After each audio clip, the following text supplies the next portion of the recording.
Astaghfirullahaladzim alladzi la ilaha illa anta khalaqtani wa ana abduka wa ana ala ahdika wa alayka mustaqim. A'udzu bika min syarri ma sana'tu abu laka bi ni'matika alayya wa abu bi dhanbi faghfirli fa innahu la yaghfiru.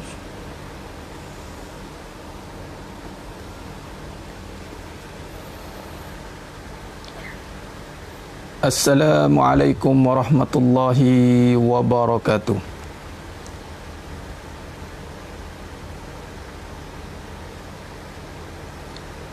Bismillahirrahmanirrahim. Innal hamdalillah nahmaduhu wa nasta'inuhu wa nastaghfiruh wa na'udzu billahi min shururi anfusina wa min sayyiati a'malina. May yahdihillahu fala mudhillalah wa may yudlil fala hadiyalah. Ashhadu an la ilaha illallah wahdahu la syarikalah wa ashhadu anna Muhammadan abduhu wa rasuluh. Allahumma salli ala Muhammad wa ala ali Muhammad. Rabbi yasir wa la tu'assir, Rabbi tammim bil khair. Rabbi shrah li sadri wa yassir li amri wa hlul 'uqdatam min lisani yafqahu qawli. Allahumma aftah alaina hikmataka wa anshur alaina min khazaini rahmatika ya arhamar rahimin. Al-Malikul Quddus Salamul Mu'minul Muhaiminul Azizul Jabbarul Mutakabbirun. Subhanallahi amma yushrikun.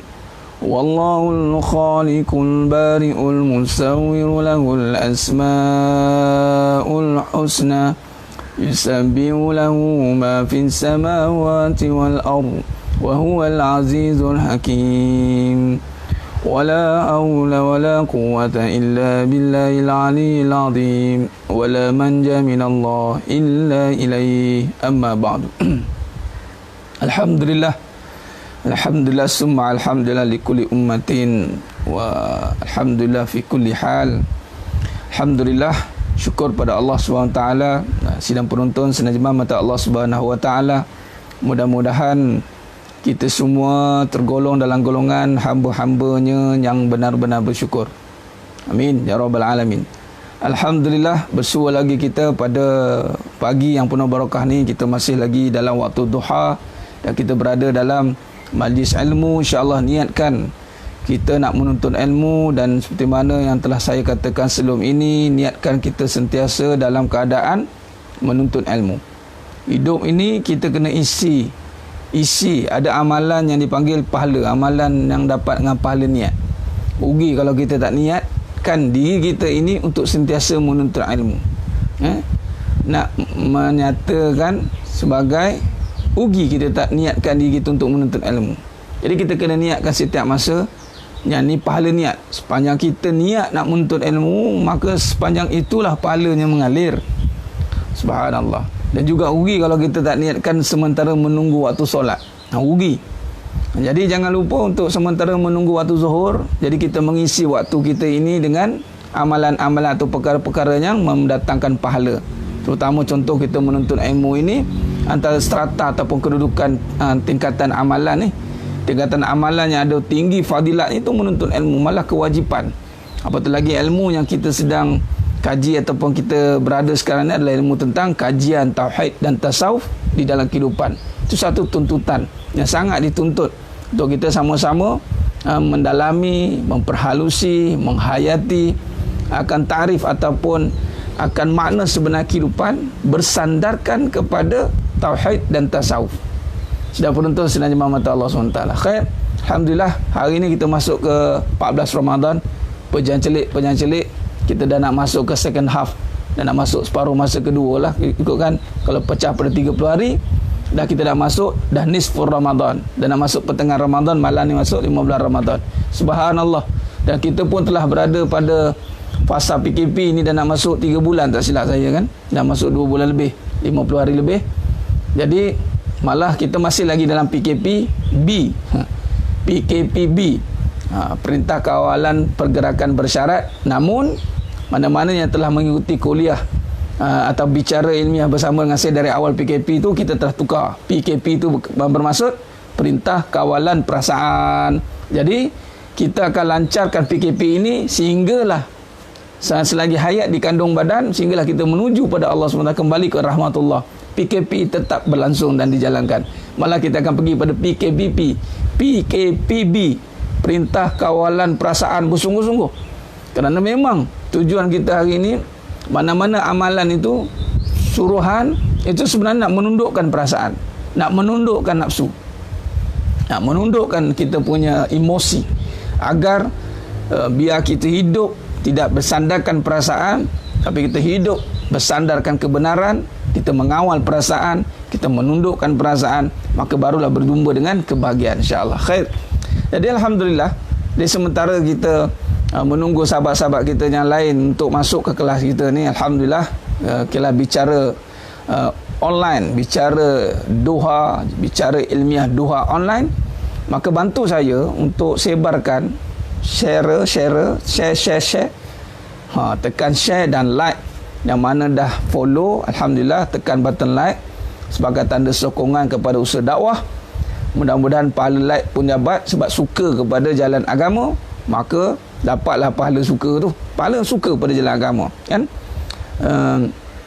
Wa'tasimu bihablillahi jami'an wa la tafarraqu. Kita bersatu di jalan agama ni, jangan berpecah belah, kerana kita berada di jalan agama. Dan kita tolong menolong, kita tolong menolong pada perkara kebaikan. Perkara kebaikan itu membawa kita kepada sama ketakwaan. InsyaAllah khair. InsyaAllah boleh ada masa tuntulah dalam bahasa Arab. Tapi Al-Quran sebenarnya bukan bahasa Arab. Al-Quran itu kalamullah. Al-Quran bukannya bahasa Arab yang semata-mata Arab. Cuma bila belajar bahasa Arab, dia sedikit sebanyak memudahkan pembacaan. Tapi ingat, Al-Quran itu bukan bahasa Arab sebenarnya semata-mata. Kalau begitu pasti orang Arab sudah pasti dah alim, kan? Kenapa orang Arab turun di Arab Quraisy, bangsa Quraisy, dia dibuat dalam bahasa Arab? Sebab language bahasa di sana tu bahasa Arab, tapi Al-Quran adalah kalamullah, kalam Allah. Dia boleh masuk pada semua bangsa. Cuba tengok mukjizat. Mukjizat Al-Quran ni antara bahasa yang dibaca oleh semua bangsa, dalam bahasa. Sebab apa boleh semua bahasa? Sebab dalam kerana dia bahasa Allah, kalamullah, kalamullah. Dan dia bila kata dengan kalamullah, dia baca dengan iman. Sebab tu walaupun dia macam iblis, pandai iblis, kan, dia buat, dia ngajar ayat kursi, mengajar ayat kursi, nampak?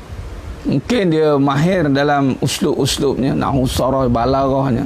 Tapi kalau Allah tak bagi iman pada dia, tak jadi juga.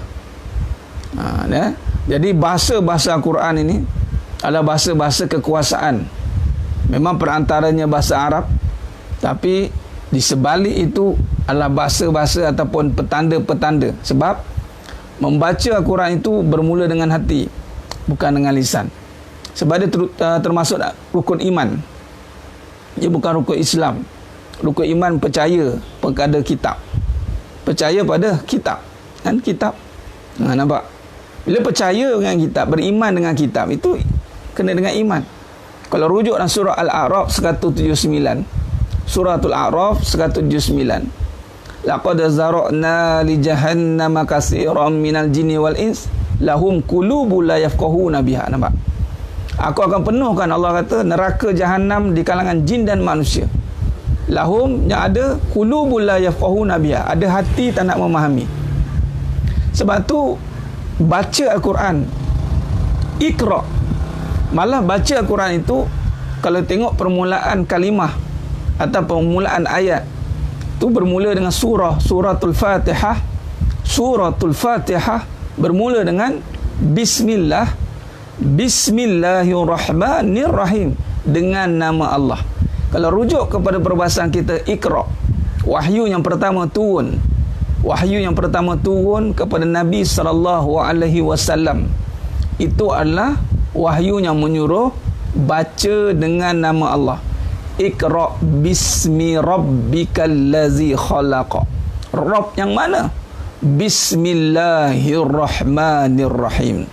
Sebab tu semua, malah kita nak baca Al-Quran pun malah dianjurkan Nabi SAW bermula dengan kalam ta'awuz. A'udzu billahi minasyaitonir rajim. A'udzu billahi minasyaitonir rajim. Berlindung. Sedangkan ayat Quran dah. Ayat Quran dah tu.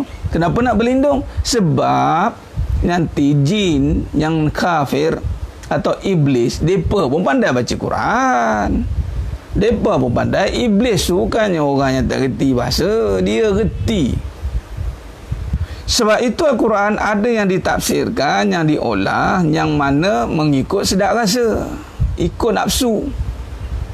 Nampak? Mahir petah berkata-kata tetapi sesat seterusnya. Hati-hati. Sebab itu alhamdulillah Allah izinkan saya sempat berjumpa dengan almarhum Tuan Guru Ni Aziz Nikmat suatu ketika dahulu. Saya ingat lagi waktu tu 2 bulan sebelum beliau dipanggil berjumpa Allah Azza wa Jalla ke rahmatullah. Waktu tu sihat lagi nampaknya, tapi lah ada uzurnya tu. 2 bulan lepas tu saya ingat saya lah, lama dah. Satu perkara yang beliau pesan pada saya waktu tu, ambo bimbe katanya. Ambo bimbe katanya. Bimbang orang bukan Islam boleh hafal Quran. Orang bukan Islam hafal Quran. Amin. Tuan-tuan sedang penonton sedang jemaah mata Allah SWT. Ingat orang Yahudi, Israel semua tak hafal Quran. Mereka bukan hafal saja tau. Mereka kaji Al-Quran. Mereka kaji Al-Quran. Kita baca je lah. Ulang. Betul lah baca Quran. Tapi baca tu mestilah jadi furqan. Baca Quran mestilah kena sampai furqan. Tapi kalau baca Quran, ayat yang pertama dan suratul Fatihah, ayat 1 bismillah pun kita tak boleh nak hurai. Tak boleh nak, bukan kata hurai, tak boleh nak menjiwai, tak boleh nak meresapi, tak boleh nak mengimani, masih ragu-ragu dalam hati, maka belum lagi baca Quran. Nampak tidak? Bismillahirrahmanirrahim. Nampak? Maka menghayati maknanya itu bukan sekadar dengan makna, tapi memahami tentang kekuasaannya, permulaan ilmu akidah. Sebab sebelum nak memegang Al-Quran itu mestilah memahami akidah yang benar, supaya tidak ada keraguan. Sebab Al-Quran ini milik orang yang tidak ada ragu. Kalau masih ragu-ragu dengan rezeki, masih ragu-ragu dengan kasih sayang, masih ragu-ragu dengan masa depan, masih ragu-ragu dengan dunia ini, masih ragu-ragu dengan janji Allah, maka Al-Quran tidak berguna bagi dia. Ini dirakamkan sendiri oleh Allah Subhanahu Wa Taala dan suratul Baqarah. Alif Lam Mim. Zalikal kitabu la raiba fihi hudan lil muttaqin. Zalikal kitabu la raiba fihi. Ini kitab zalikal kitabu la raiba fihi. Tiada keraguan dalamnya. Tak ada. Atau kata lain, tidak boleh orang yang ragu dapat apa pun kesan daripada Quran. Hudan lil muttaqin, dia sangat berguna atau petunjuk bagi orang yang bertakwa. Kita bincang tentang takwa. Orang takwa ni apa 30 juzuk ke? Bukan. Orang takwa ni macam mana? Orang takwa ni adalah orang yang menjaga keimanannya. Orang takwa adalah orang yang takut Allah. Orang yang bertakwa itu adalah orang yang khalis, orang yang ikhlas, mukhlisin, nalahuddin, al-muttaqin wa huwal mukhlasin. Orang yang bertakwa adalah orang yang ikhlas. Tidaklah dikatakan orang itu bertakwa kalau dia tidak ikhlas, kerana makam dia, ingat, saya suka nak sentuh Al-Quran ni. Sebab tu kita kaji tentang akidah ni, sebab kita nak masuk ke Al-Quran lah tu. Biografi Al-Quran itu Allah bagaimana tidak ikhlas tiba baca Quran. Mana iman dia tak akidah tu. Sebab cuba tengok, Islam, kemudian iman, kemudian ihsan. Ihsan ni merujuk pada ikhlas sebenarnya. Ikhlas. Sebab dia beribadat nampak Allah.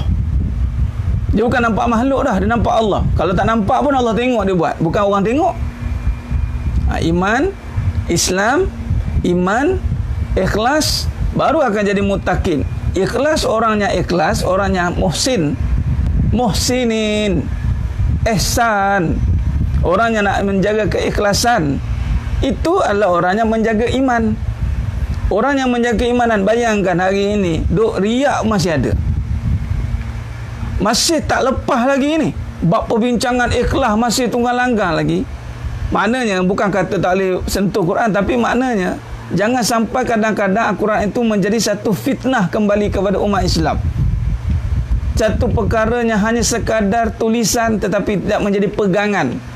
Kerana barang siapa yang merasakan ada yang lebih baik daripada Al-Quran, batil hati dia, fasik iman dia. Sebab kita tidak boleh lari daripada hidup ni berpandukan Al-Quran dan As-Sunnah. Tak boleh. Tak ada teori barat ke, teori mana ke, mesti melalui Al-Quran. Mesti. Nampak tidak? Tapi ada keraguan tu dalam hati. Ikut Al-Quran ni macam mana ni? Nampak? Jadi orang yang bertakwa, udallil muttaqin. Jadi matamat, mau tak mau kena jadi orang bertakwa. Kalau tidak, Al-Quran itu sekadar bacaan. Bacaan yang tidak memberi kesan. Baca je lah, bak kata guru saya, baca je lah. Sedangkan ianya furqan. Al-Quran itu furqan. Al-Quran itu asy-syifa. Al-Quran itu huda. Sudah pasti yang dekat dengan Al-Quran huda, mendapat petunjuk. Tak ada ragu dah. Tak ada lagi kekeliruan, tak ada lagi kegoncangan hati dah. Sidang penonton, sidang jemaah mata Allah Subhanahu wa taala. Jadi maknanya, apa natijah kita buat kajian pagi ini? Ini natijah dia, kesan dia. Fadilat kita meletakkan kajian tauhid dan tasawuf di dalam kehidupan, agar segala suruhan Allah itu kita jelas dalam melaksanakan. Terutama Allah suruh baca Quran. Baca yang disuruh itu adalah Iqra. Iqra itu adalah menghayati, merasai, memahami. Bukan baca dengan mata kepala, tapi baca dengan mata hati. Sebab tu kita natijah juga kita buat kajian ilmu ini untuk bersihkan hati kita. Rupanya belum lagi baca Quran. Baca-baca, belajar bunyi-bunyi je. Belajar bunyi-bunyi je. Tapi mengamal belum tentu. Dan Allah nak tengok amalan, bukan nak tengok sekadar bacaan itu. Bacaan juga amalan, tetapi amalan perbuatan. Maknanya terjemahan daripada Al-Quran itu menjadi khuluqul Quran. Seperti Nabi SAW, kalau nak tengok Al-Quran, tengok pada Nabi. Kata Sayyidina Aisyah radhiyallahu anha. Nampak tidak? Nampak tidak? Khuluqul Quran. Sidang penonton, sidang jemaah mata Allah Subhanahu wa taala. Jadi sebab itu kena faham dia punya usul dia, akar umbinya dulu. Bukan kita terjun-terjun. Saya dah khatam, baca untuk khatam je lah. Tapi tak apalah, kebaikan kita tak remehkan lah. Alimun harfun, lamun harfun, mimun harfun, kata Nabi. Setiap huruf itu Allah kira 10 kebaikan. Bayangkan, 10 kebaikan, satu huruf. Alimun harfun, lamun harfun, mimun harfun. Satu huruf 10 kebaikan. Satu huruf 10 kebaikan. Bulan Ramadan yang sunat itu digandakan hingga 700 kali ganda. Sedap bertukar menjadi pahala kewajipan. Nampak tidak? Cuma bacaan itu ia berbekas di hati. Maka di mana kita nak perbetulkan? Itulah perbetulkan tentang kefahaman. Tentang kefahaman akidah. Mengenal kita Allah Subhanahu wa taala. Kita menghayati kita tentang Allah kerana Al-Quran berkisar tentang Allah. Al-Quran perbincangan tentang Allah. Semua tentang Allah. Itu. Dan satu kenyataan yang saya tak upload lagi, saya akan tulis. Dia tiada tentang kita hidup ini. Tiada all about me. No. Hidup ni all about Allah. Everything is Allah. Macam tajuk pada pagi ni, saya nak masukkan huraian tentang nama Allah. Allah. Hidup ni tentang Allah. Everything is Allah. Bukan tentang kita. Tak ada kita sebenarnya. Sebab tu siapa yang banyak cerita tentang diri, dia jauh daripada uslub kehidupan yang sebenar. Betul ulama-ulama tak cerita pasal diri sangat. Kalau cerita pun orang lain yang cerita, bukan diri sendiri. Dia akan cerita tentang ilmu. Ilmu tak habis cerita. Maka kalau tak ada ilmu, cerita tentang diri lah, pengalaman diri. Tak habis-habis duk ulang pengalaman diri, cerita tentang keadaan lah, pengalaman diri, pengalaman orang. Pengalaman diri, pengalaman orang. Al-Quran penuh syarat dengan sirah. Tak cerita-cerita pun. Al-Quran penuh dengan petunjuk-petunjuk. Tak keluarkan. Sebab apa? Oh, saya bukan orang agama. Salah. Kita adalah orang agama. Mengucap dua kalimah syahadah, beriman dengan Allah dan beriman dengan Nabi SAW, pastilah kena ikut apa yang Nabi bawa. Nah, kurangkan cerita tentang diri, sebab hidup bukan berkenaan tentang diri. Kurangkan cerita tentang apa yang kita ada, sebab semuanya diadakan. Kurang-kurangkan, malah tiadakan terus pun tak apa. Ni duk kadang ulaskan, kadang saya tengok diri balik. Nak cerita pengalaman, nak tunjukkan dia dua pengalaman, cerita tentang diri balik. Sidang penonton, sidang jemaah mata Allah SWT. Hidup all about Allah. All about Allah. Okey, khair. Jadi sambungan semalam, kita dah sentuh kaitan tentang bagaimana kita nak memahami kronologinya, kaitan Iqra' tu kita dah sentuh. Kemudian kita masuk tentang Asmaul Husna, bagaimana kaitan dia. Permulaannya itu mesti dengan Allah. Itu yang Allah kata Bismi Rabb itu. Tapi pembawanya itu kaedah saf, itu telah mesti mengikut Nabi SAW. Yang ini perbanyakkan zikir. Kan kata Imam Ghazali rahimahullah ta'ala, daripada kita Tazkiyatun Nafs ini, daripada Dr. Said Hawa juga mentahqiqkan, mengarang semula kitab ini, mengatakan tidaklah sebenar-benar orang itu ikut Nabi. Bayangkan, tidaklah sebenar-benar orang itu benar-benar mengikut Rasulullah sallallahu alaihi wasallam dalam hal tahakkuk dan takhalluk. Jadi nak ikut Asmaul Husna ni. Sehinggalah kecuali orang tersebut banyak berzikir. Sebagaimana yang disebutkan Al-Quran dan surah Al-Ahzab, yang bermaksud demi sesungguhnya adalah bagi kamu pada diri Rasulullah itu contoh ikutan yang baik. Bagi orang yang sentiasa mengharapkan keredaan Allah dan balasan hari akhirat, serta ia pula menyebut dan mengingati Allah banyak-banyak dalam masa susah dan senang. Baik, jadi natijah kepada kajian kita ni, pertama, ia mesti nak pergi menuju pada Allah. Mesti, wajib bagi segala kewajipan, kata guru saya, semua mesti menuju pada Allah. Kalau tak menuju pada Allah, batil. Baik, bila nak menuju pada Allah, pembawa siapa? Wasilah siapa? Itu panggil tawasul tu. Ada tak wasilah? Ada. Siapa? Itulah Nabi SAW. Nabi SAW itu wasilah. Itulah sebab bila kita mengucap wa Muhammad Rasulullah, dan wasilah inilah yang akan membawa kita kepada penterjemahan asma-asma Allah. Allah, wakil Allah. Dan sudah pasti wakil Allah itu bermula dengan Rasulullah, pesuruh Allah. Rasulullah bermula dengan para nabi dan rasul, 25 nabi dan rasul yang wajib kita imani, bermula dengan Nabi Adam alaihissalam, berakhir dengan Nabi Muhammad sallallahu alaihi wasallam, khatamul anbiya. Semuanya itu adalah pesuruh Allah. Kalau saya nak kaitkan dengan Nabi Adam alaihissalam, ayat yang pertama diturunkan ataupun ayat yang pertama diijazahkan. Ilmu yang diijazahkan direct langsung kepada Nabi itu adalah Nabi Adam AS. Itulah ilmu asma, nama-nama. Malaikat tak dapat ilmu ni, jin pun tak dapat ilmu ni.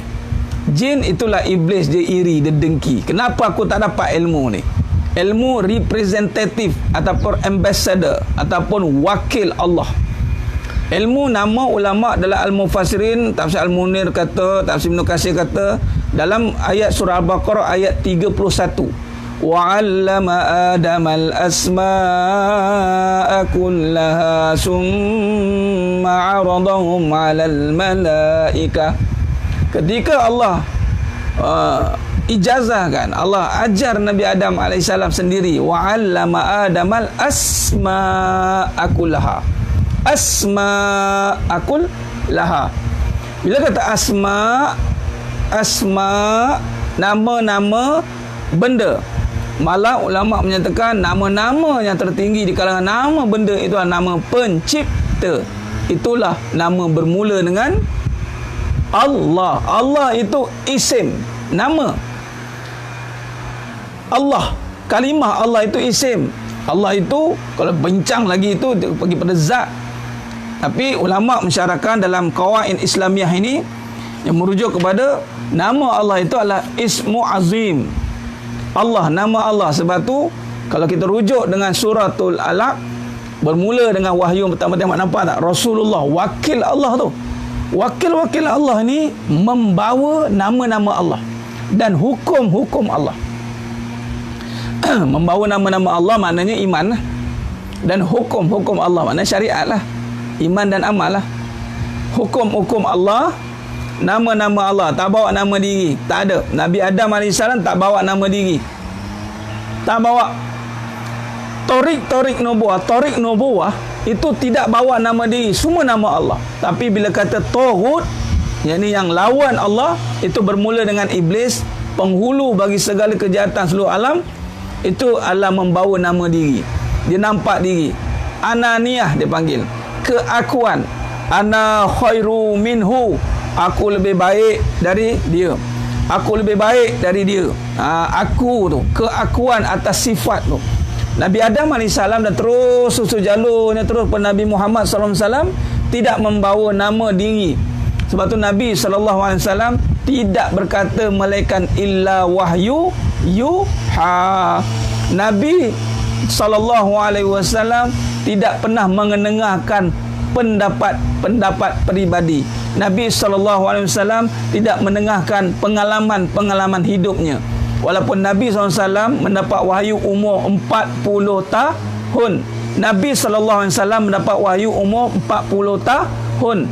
Kalau 40 tahun, biasanya orang yang sudah pengalaman, sudah berpengalaman. Bila kata berpengalaman, mesti banyak pengalaman tentang diri nak diceritakan. Tentang meniaga Nabi, tentang rumah tangga Nabi dengan Sayyidatina Khadijah radhiyallahu anha, dengan bagaimana Nabi digelar Al-Amin. Banyak cerita tentang dirinya nak diceritakan. Tetapi Nabi SAW ketika turunnya wahyu yang pertama, Iqra bismi rabbikal ladzi khalaq, dituruti dengan wahyu yang seterusnya, iaitulah ya ayyuhal muddassir kum fa'anzir wa rabbaka fakabbir. Kum fa'anzir wa rabbaka fakabbir. Maka di saat itulah bermulanya era menegakkan kalimatut thayyibah la ilaha illallah, dipanggil risalah tauhid. Bermula dengan Nabi Adam AS sampai kepada Nabi Muhammad SAW dinamakan risalah tauhid. Cuma sampai kepada Nabi SAW, penutupnya itu dinamakan al-yaumul lakum akmaltu lakum dinakum wa raditu billah, dengan Allah meredai Islami dina. Islami dina, nama Islam, yakni selamat dengan Allah.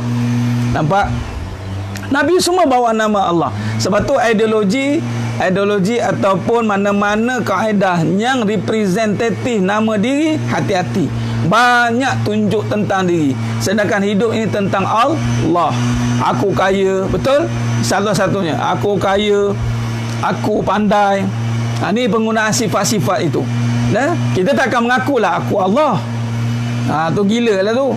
Aku Allah. Tapi dalam sejarah kejadian manusia, jin, malaikat, binatang, jin yang mana ketua kepada kejahatan itu iblis. Sebab ada jin baik, ada jin jahat.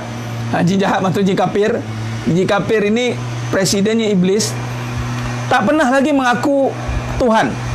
Tapi manusia mengaku Tuhan. Itulah siapa? Fir'aun. Fir'aun mengaku Tuhan. Sebab pada manusia ini ada kelebihan yang mirip-mirip. Kalau tak ngaji akidah, kalau tak ngaji tasawuf, mirip-mirip Allah itu meresap kat diri. Dia akan terus mengaku. Ini yang berlaku. Sebab tu nak memecahkan keakuan ananiyah, patung berhala-berhala ini nak dipecahkan. nak dihancurkan supaya terbitnya kalimatullah, kalam Allah, nama Allah Subhanahu wa taala. Kita nak tegakkan nama Allah. Sebab itu bermula itulah kalau tengok kalimah yang pertama mula, iaitu ayat yang pertama mula dalam Al-Quran, itu sebenarnya ada kaitan dengan Iqra. Ada kaitan dengan Iqra. Sebab dalam Iqra bismi rabbikal ladzi khalaq. Iqra bismi rabbikal ladzi khalaq. Bacalah dengan nama Tuhanmu yang menjadikan seluruh alam. Maka ditanya, nama Tuhan yang mana? Rabb yang mana? Maka dijawab dengan suratul Fatihah. Bismillahirrahmanirrahim. Alhamdulillahi Rabbil Alamin. Nampak? Bermula dengan suratul Fatihah, dinamakan surah pembuka, Ummul Kitab. Sebab apa pembuka? Sebab dia bermula dengan nama Allah. Allah juga sifatnya pembuka bagi seluruh permasalahan, pembuka bagi seluruh kehidupan. Fatih.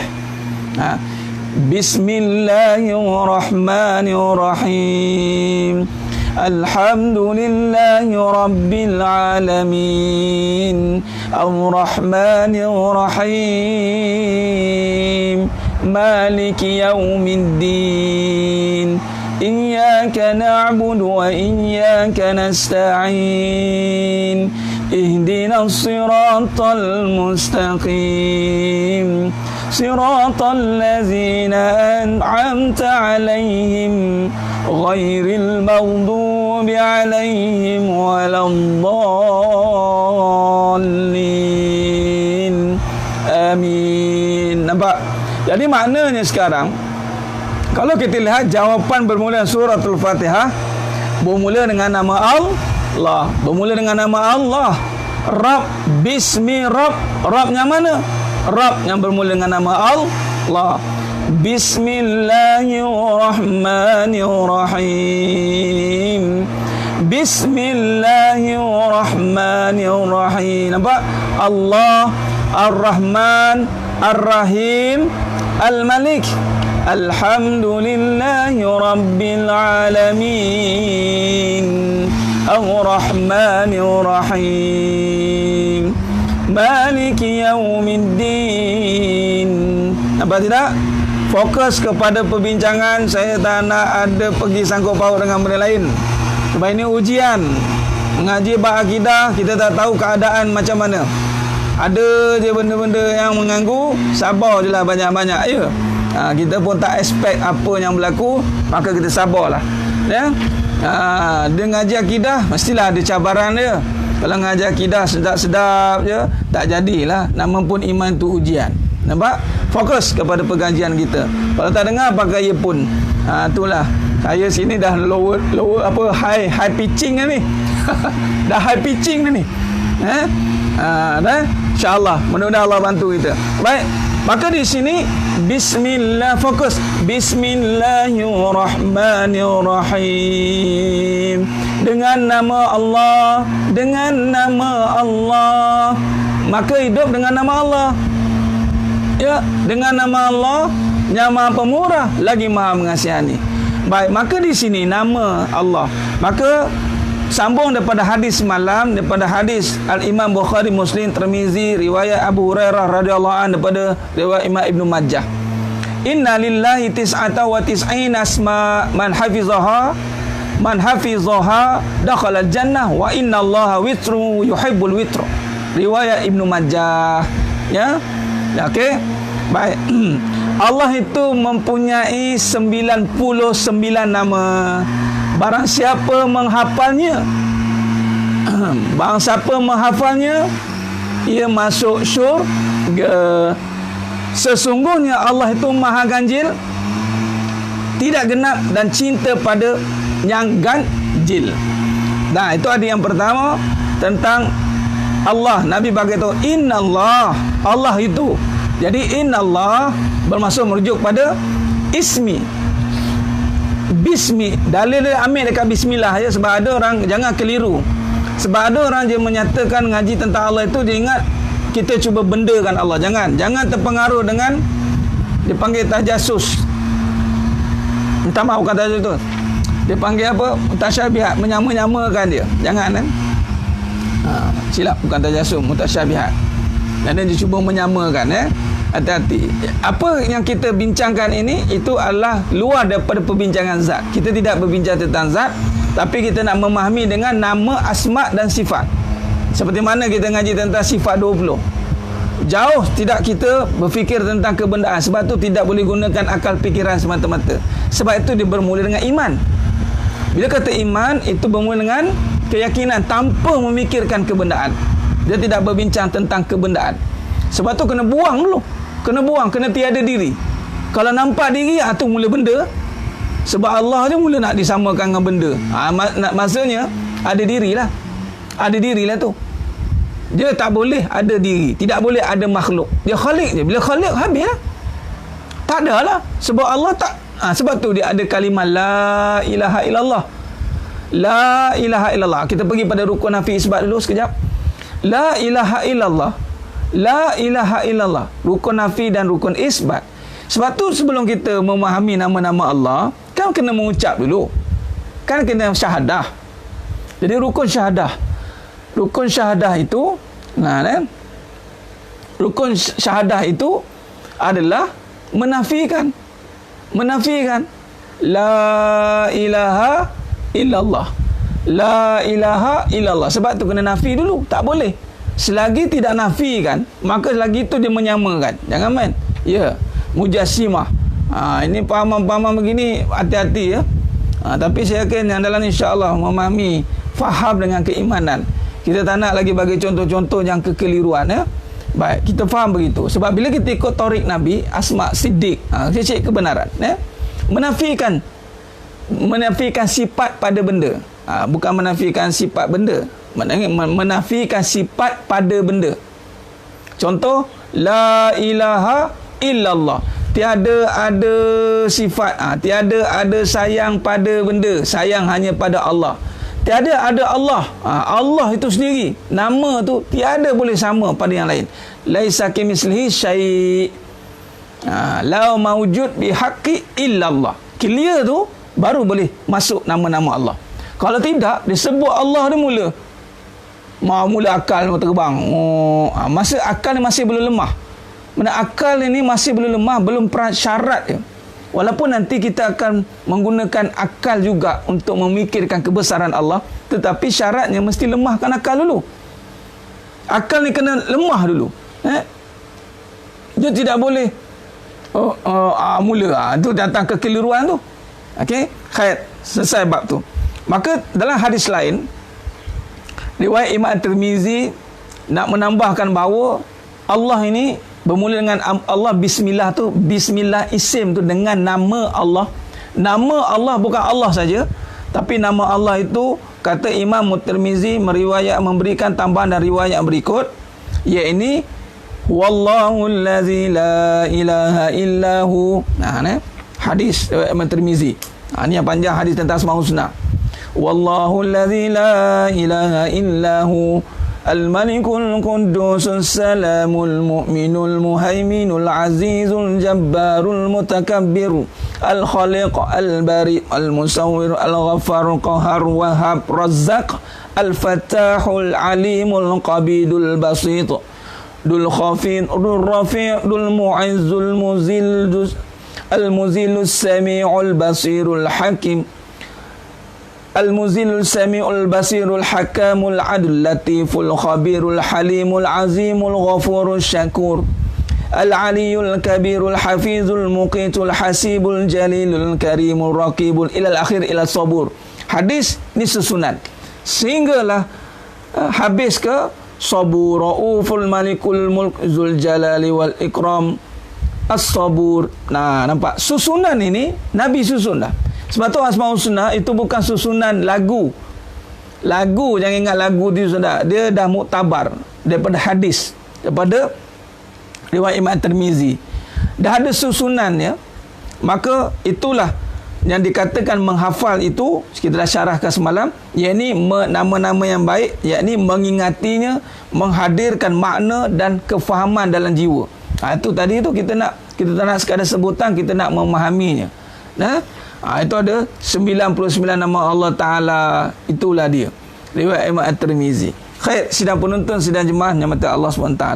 Maka di sini kalau pergi kepada permulaan itu dipanggil yang mana nama Allah bermula dengan, sebab tu bila kata hamba Allah, kata ulama di sini, kata Syekh Syafiq As-Sabiq rahimahullah taala, yang mengarang Al-Qaid Al-Islamiyah ini sebagaimana kita maklum bahawa Allah Ta'ala itu mempunyai beberapa buah nama yang baik-baik. Ini nama Allah ni semua nama-nama yang baik-baik. Jadi makna kata apa saja yang berkaitan dengan kebaikan tu Allah.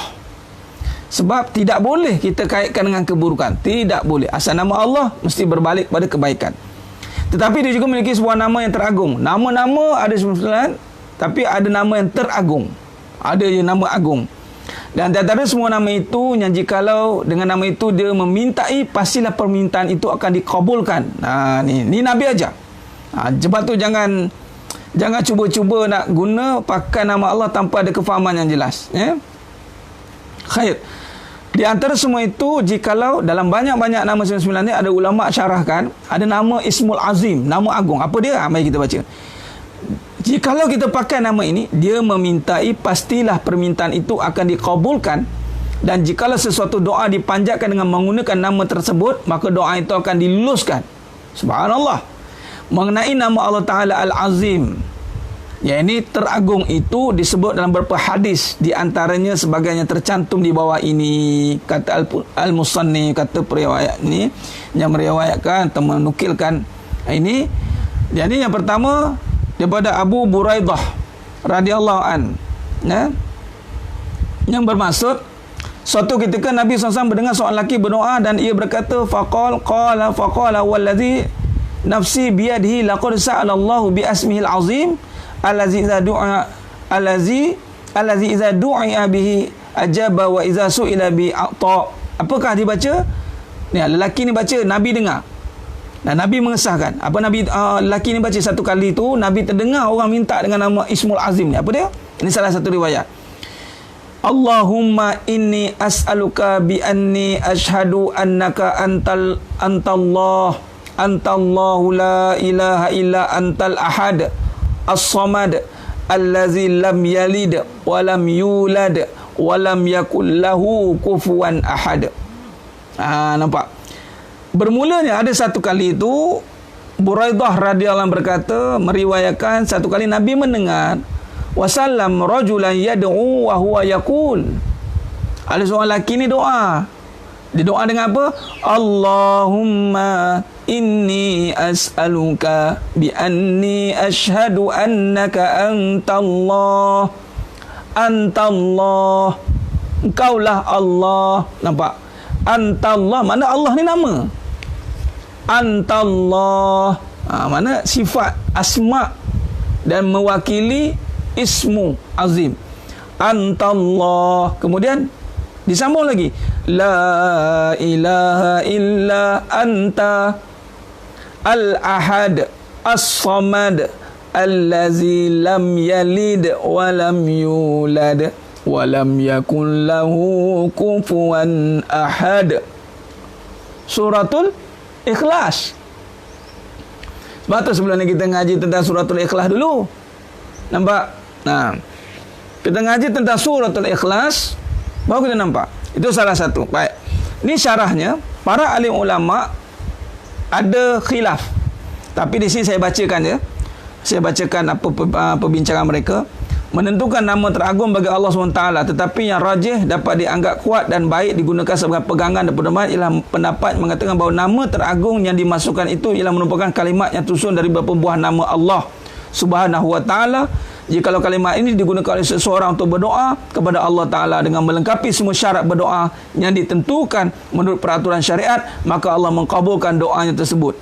Jadi nama teragung itu bukanlah sebagai satu rahsia yang tersembunyi. Dia bukan nama yang tersembunyi, tidak. Ulama kata Jadi nama teragung itu bukanlah suatu rahsia yang tersembunyi. Baik, nanti saya akan copy paste doa tu ya. Okey. Baik, di sini pula tertib doa. Nampak ulama katakan sebab tu dia tidak boleh, dan di sini ada yang mengatakan baik. Dalam meletakkan nama ni, ulama dia mensyarahkan, mengatakan ada sementara orang yang mengira bahawa dari antara sekian banyak nama-nama Allah yang mulia-mulia dan baik-baik, ada sebahagian nama-nama mempunyai khususiat, ada keistimewaan yang tertentu, sehingga kalau barang siapa mengekalkan bacaan, berzikir dengan nama-nama tertentu, maka ia akan peroleh kebaikan terus sekian banyak, serta dapat menunjukkan hal-hal yang ajaib dan perbuatan yang luar biasa. Tetapi ni ulama kata ni, kata ulama, tetapi penyangkaan yang sedemikian itu sama sekali tidak ada keterangan di dalam agama. Tak ada keterangan. Tak ada Nabi kata sekian maut itu, hanya pengalaman ulama. Mungkin pengalaman itu disampaikan, it's okay. Tapi bukan kata mesti. Ada tanya, Ustaz baca Allahumma ini ke 40 kali. Di sini ada syarahnya, mengatakan tidak ada satu penerangan.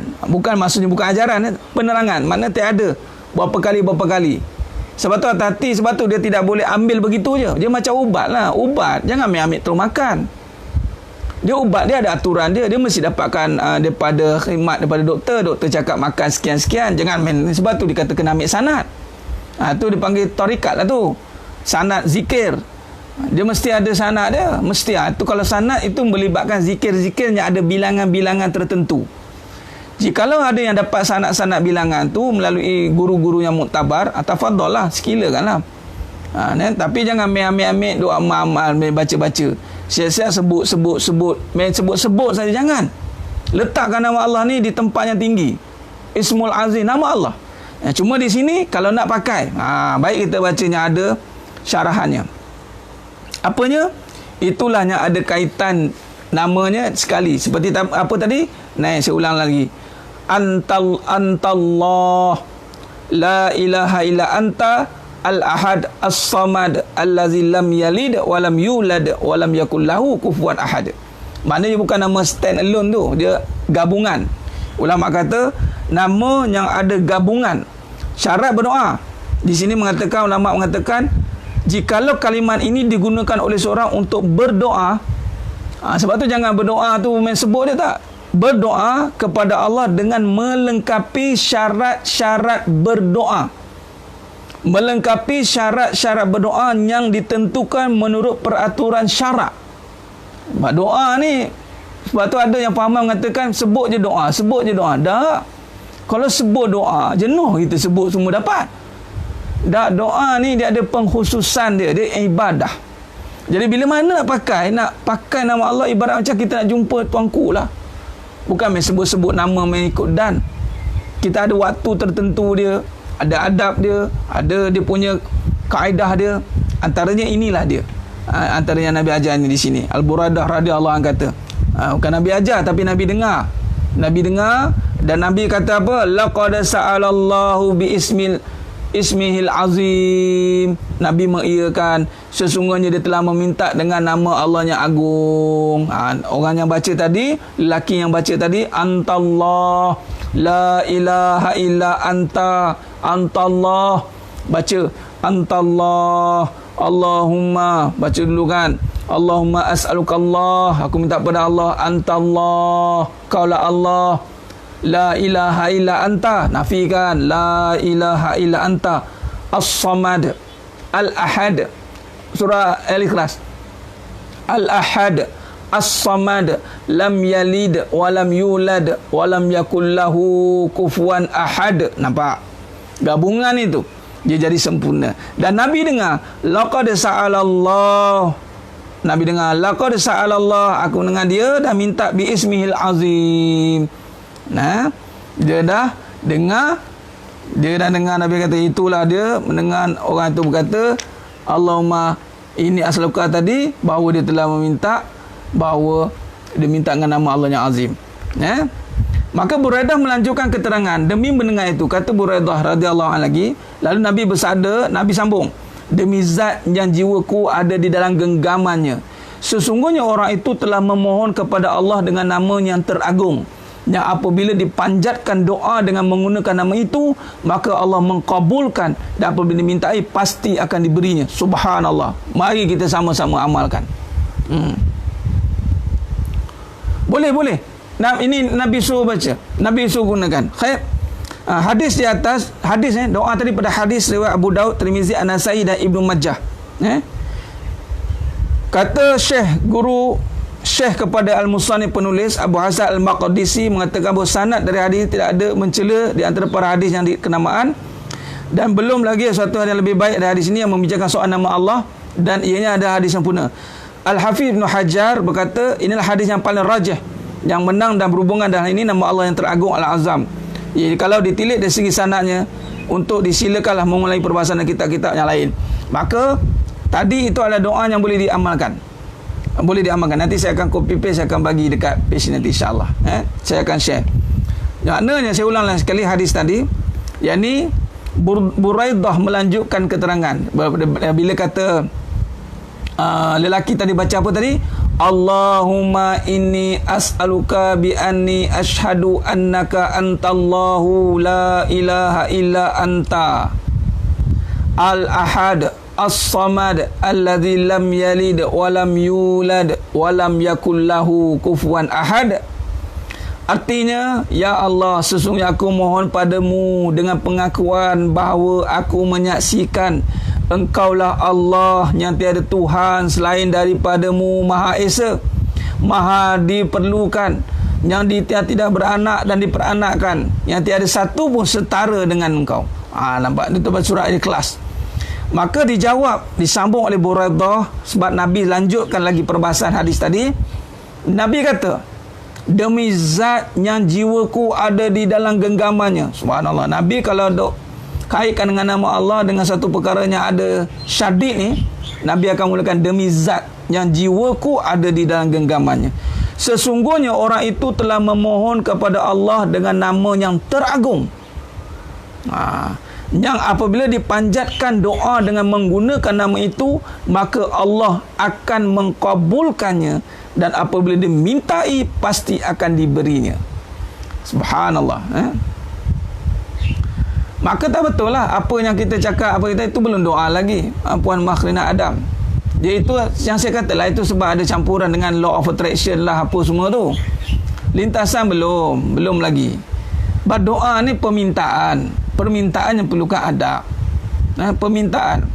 Bila kata permintaan, dia mestilah ada dia punya peraturan. Jadi lintasan-lintasan itu bukan dikira doa lagi lah. Dia hanya lintasan lah. Khair. Sidang penonton, sidang jemaah mata Allah Subhanahu wa taala. Khair. Baik. Maka ada lagi riwayat. Ini tambahan daripada Anas bin Malik radhiyallahu anhu, kata Nabi SAW suatu ketika masuk ke dalam masjid, ada seorang lelaki yang sudah bersemayam di dalamnya doa mengucapkan Allahumma la ilaha illa antal mannan badi'as samawati wal ard ya zul jalali wal ikram. Ada juga riwayat lain. Satu ketika Nabi masuk, daripada Anas bin Malik radhiyallahu an, katanya satu kali itu Nabi SAW masuk dalam masjid, dengar ada orang lagi baca. Ni kadang bila orang tahu Nabi ada, dah bagi dengar betul tak?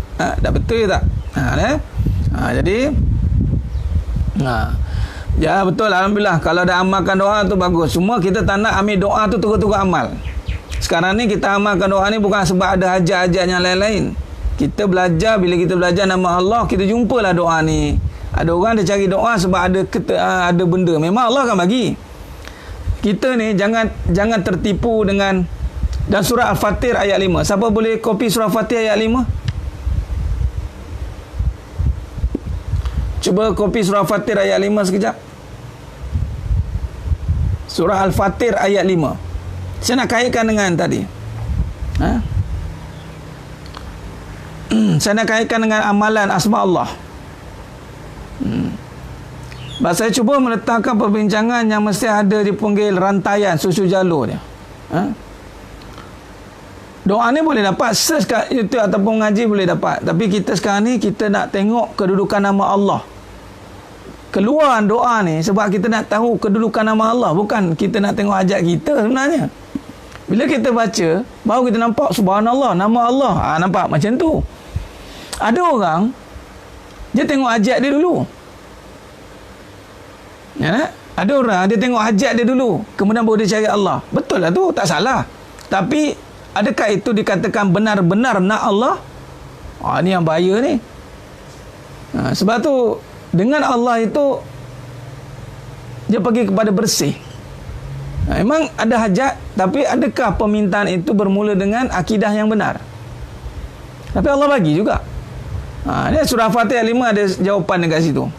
Okey. Terima kasih Tuan Muhammad Aizat. Hati-hati dengan perkara ni. Saya suruh take note surah Fatihah 5. Wahai umat manusia, sesungguhnya janji Allah membalas, janji Allah tu benar, yakni membalas amal kamu dengan pahala dan dosa. Maka janganlah kamu diperdayakan oleh kemewahan hidup di dunia, dan janganlah syaitan, ini Allah warning ni, yang menjadi seperti itu memperdayakan kamu dengan kemurahan Allah, lalu kamu lalai dan deraka. Nampak? Minta je Allah, doa ni makbul ni, minta je apa dapat. Kita pun duk nampak permintaan, tak nampak Allah. Hati-hati ya Allah. Hai, cukuplah. Bukan saya dah amal ustaz ni. Betul, bagus sampai nak amal, tapi adakah bermulanya itu? Bagaimana bermula dapat? Hati-hati. Jadikan surah Fatir ayat 5 sebagai rujukan juga untuk kita sedang penonton, sedang jemaah mata Allah SWT. Sebab Allah bagi tahu. Nampak tidak? Jadi sebab itu dalam permintaan dia terus bagi dia doa. Bukan tak boleh, tapi dia mestilah melalui. Kalau semak terus pakai, dia minta maaf cakap. Jadi dia kena ada adab dia. Nak ngaji, nak kena faham nama Allah, dah kena Allah baru minta. Kadang tak kena pun tidak, tak tahu lagi mana nama agung, tiba-tiba pakai. Tiba kita bagi tahu bahawa ini doa ni makbul, siapa amalkan doa ni makbul. Betul lah tu Nabi kata tadi. Betul lah Nabi kata tadi, makbul tidak? Ada kan? Cuma nak bagi tahunya, kita sedang belajar tentang Ismul Azim, bermula dengan nama Allah. Kita nak tengok Allah, nak belajar, nak kenal Allah ni, tiba-tiba jumpa hadis mengatakan doa guna nama Allah ni makbul. Apa lagi, kita pun gunalah peluang yang ada. Baru betul. Baru betul. Kita tak nak tertipu dengan Allah kata tadi dalam surah Fatihah 5, jangan sampai syaitan menipu kamu. Syaitan menipu kemurahan Allah. Doa Allah makbul. Kita pun banyak hajat, ngaji tauhid tidak, ngaji ni tidak. Jadi masuk dia pengajian. Jadi dalam sesuatu perkara benar, kebenaran tu. Sebab tu kita berhati-hati, maknanya bukan kata tak boleh. Saya ni namanya adab ni, saya berhati-hati ni supaya kita tidak terus pergi kepada natijah. Kita terus pergi pada fadilat. Kita kena tahu dulu usul ataupun asal muasal ataupun usul dia. Usul atas doa atas nama Allah ni kenapa? Oh, tadi kita cerita tentang nama Allah. Kita sedang pengajian tentang kaitan Iqra dan Bismillah. Nah, bukannya anda ada masalah, anda apa-apa hajat. Okey, kalau anda perlukan apa-apa, insya-Allah amalkan doa ni ya. Nanti kamu boleh ni. Explain lah sikit ataupun ajarlah susu jalur dia macam mana. Ataupun ceritalah apa kaitan dengan nama Allah tu. Bukan nama Allah tu saja. Sedangkan tadi kita dah jumpa ulama meletakkan bahawa kalau keluar ada perkiraan-perkiraan pada nama-nama Allah, pada sesuatu nama itu tertentu, dengan hasrat ada kesan-kesan khusus dan istimewa, maka di sini mereka menjelaskan, ulama menjelaskan bahawa tidak ada sesekali keterangan sebegitu di dalam agama. Makna nak beramal itu kena ada tunjuk ajar dari murabbi ataupun mursyid tertentu, yang kalau nak ada amalan-amalan tertentu. Jangan kita doa ambil terus pakai, jangan, hati-hati. Lebih baik amal yang clear je, yang zikir-zikir asas kan, yang adalah maksurat, yang adalah hadis ini. Dia sedang penonton, sedang jemaah mata Allah SWT. Nah, berdoa mesti kena kenal Allah. Mana boleh berdoa tak kenal? Jangan salah guna kabel. Tahu tak apa? Kena belajar dulu. Ya, sambil kita belajar, sambil itu kita upgrade. Kita tahu dah, memang kita kena minta ud'uni astajib lakum. Kita banyak ajak. Kita kan lemah. Tidak boleh tidak mesti dengan Allah. Tapi macam mana kita meminta? Kena nama pun tidak. Nah, wasilah dan sanad tu kena itu mesti ada wasilah dan sanad kalau yang nakkan ada kiraan.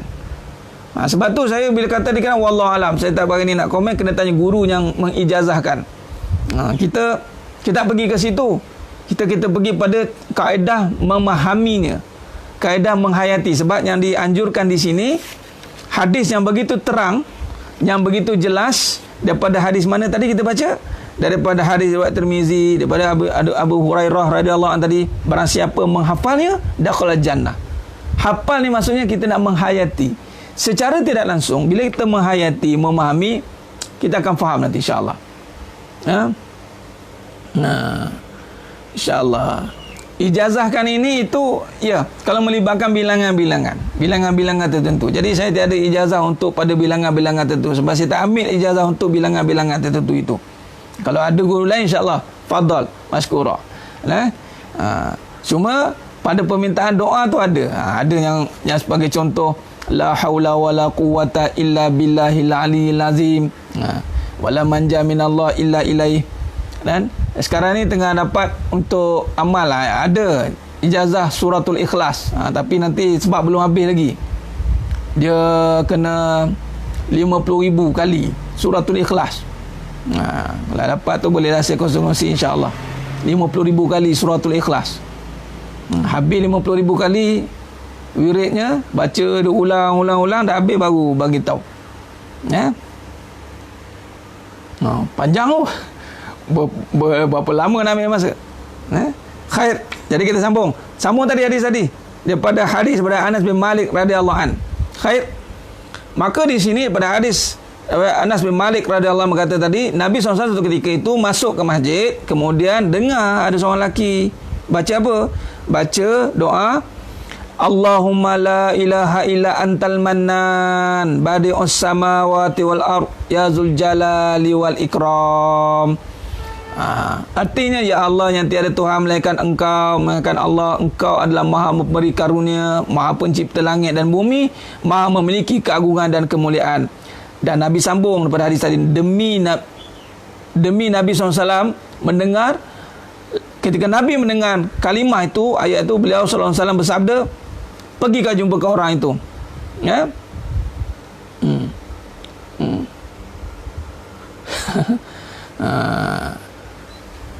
Jangan tanya wirid macam mana sembahyang sunnah dulu. Kita belajar faham dulu ya. Kita baru nak masuk memahami nama Allah dan kaitan dalam kehidupan kita. Wirid, buat wirid yang wajib. Wirid yang wajib apa? Benar tu Tuan Awis Al-Kirani. Terus direct dengan Rasulullah selawat lah. Selawat pada Nabi SAW banyak-banyak. Boleh. Wirid yang wajib. Wirid yang sunat. Wirid asmaul sunnah ni sunat. Buat wirid yang wajib. Orang yang wirid wajib, ada wirid wajib tak? Nampak? Mari sini kita bincang sejak wirid. Wirid ni, wirid tauhid. Sambung wirid dulu. Wirid ni adalah benda yang dilakukan berantai-rantai, berterusan, berbilang-bilang. Berbilang-bilang. Baik.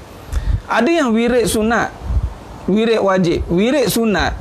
Wirid sunat yang kita baca berulang-ulang tu 33 kali yang ada nas. Nabi kata subhanallah, alhamdulillah, Allahu akbar. Baik, wirid wajib itu tu solat. Solat tu wirid wajib. 5 waktu tu wirid lah. Subuh, zuhur, asar, maghrib, isyak. Subuh, zuhur, asar, maghrib, isyak. Subuh, zuhur, asar, maghrib, isyak. Tu wirid. Bila wirid pula solat lah awal waktu. Itu wirid wajib. Siapa yang buat wirid wajib dan sempurna, insya-Allah yang sunat-sunat akan terangkat nanti. Jangan kita fokus pada bilangan yang sunat, yang wajib kita tak kuat. Sebab tu orang kata kalau nak masuk terjun kepada tarikat ataupun apa-apa, kena kuatkan dulu akidah, tauhid dan tasawuf. Kan dia asyik wirid, lupa nak menjaga yang wajib. Hati-hati ya. Itu saja. Bukan tak boleh, boleh, cuma hati-hati. Baik, tentang tadi ngaji tauhid, dia bukan mesti kena bahasa Arab. Sebab banyak bangsa yang nak mengenal Allah ni. Kalau ada bahasa Arab itu kelebihan. Tak apa, jangan betul asa kau tak pandai bahasa Arab. Sekarang ni macam-macam ada translate bahasa dah. InsyaAllah. Yang penting ni, bersihkan hati, Allah bimbing. Bersihkan hati, Allah bimbing. InsyaAllah. Khair. Baik. Baik. Okey. Jadi sambung sikit lagi sebelum kita habiskan perbincangan kita pada tengah hari, dah masuk tengah hari dah ni. Baik, sambung tadi Nabi sambung. Nabi dah dengar tadi ada satu lagi hadis berkenaan dengan Ismul Azim. Iaitu Allahumma la ilaha illa antal mannan badi'us samawati wal ard ya dzul jalali wal ikram. Yang bermaksud engkau lah, yakni ya Allah, yang tiada Tuhan melainkan Allah. Engkau adalah Maha Pemberi karunia, Maha Pencipta langit dan bumi, Maha memiliki agungan dan kemuliaan. Maka Nabi kata, lalu Nabi tanya, kau tahu tak? Tahukah kamu semua dengan lafaz apakah orang itu berdoa? Nabi kata kepada sahabat. Lalu Nabi kata, ia berdoa dengan menggunakan nama Allah yang teragung, yang apabila dipakai untuk berdoa, maka Allah mengkabulkan, dan apabila diminta, tentulah memberi. Maka di sini ada tiga. Ada disebut tentang Ismul Azim tadi, satu yang pertama, yang ini pun yang kedua, yang ketiga ada satu lagi riwayat daripada Imam Abu Daud, At-Tirmizi, An-Nasai dan Ibnu Majah. Diriwayatkan yang mana daripada Asma putri Yazid radhiyallahu anhu berkata, Nabi SAW bersabda, Ismul Azim fi hatainil ataini. Apakah Ismul Azim itu? Wa ilahukum ilahu wahid la ilaha illa huwa rahman huwa rahmanur rahim. Nampak? Wa ilahukum ilahu wahid la ilaha illa huwa rahmanur rahim. Nama Allah yang terang itu telah di antara dua buah ayat ini. Itu wa ilahukum ilahu wahid la ilaha illa huwa rahmanur rahim. Okey. Dan Fatihah Alil Imran Alif Lam Mim la ilaha illa huwal hayyul qayyum. Nampak? Maka tidak ada satu rigid. Tetapi apabila dia memulakan wahid la ilaha illa huwa rahman ar-rahim, mana Ismul Azim daripada salah satu pada hadis yang kita baca tadi itu, dia berangkai. Dia tidak ada, satu, dia tidak sembunyi, dia tidak tersembunyi. Yang kedua adalah ianya adalah berangkai. Berangkai. Maksudnya tadi ada kapit dia itu. Khair. Baik, sidang penonton, sidang mata Allah Subhanahu wa taala. Baik, kita sambung lagi perbincangan kita ini pada siri yang akan datang. Ini besok insya-Allah. Ada sambungan ni, ada hadis satu lagi. Saya nak buat kesimpulan dulu. Kita dah masuk tengah hari ini insya-Allah. Saya nak buat kesimpulan dulu. Mudah-mudahan Allah berkati kita semua insya-Allah. Baik. Kita dah masuk pada perbincangan bagaimana nak menghayati, nak membaca Iqra. Bersihkan hati tadi. Iqra. Bacalah dengan nama Allah. Bila sebut dengan nama Allah, ini menggunakan hati, dibersihkan hati ini dengan memahami, menghayati tentang kebesaran Allah. Dan Alhamdulillah, kita dah pun masuk siri bagaimana kita nak mengagungkan, nak merasakan keagungan Allah. Dan kita pun dah masuk tentang nama Allah tadi, Ismul Azim. Ismul Azim. Dan bila kata tentang Ismul Azim ini, padanya itu ada gabungan-gabungan tadi yang kita bacakan tadi, iaitu ada yang gabungkan dengan suratul Ikhlas, ada yang la ilaha illa anta mannan ya hannan ya badi'us samawati wal ard ya dzul jalali wal ikram. Jadi itu salah satu yang kita boleh masukkan dalam doa. InsyaAllah nanti saya akan cuba sharekan juga.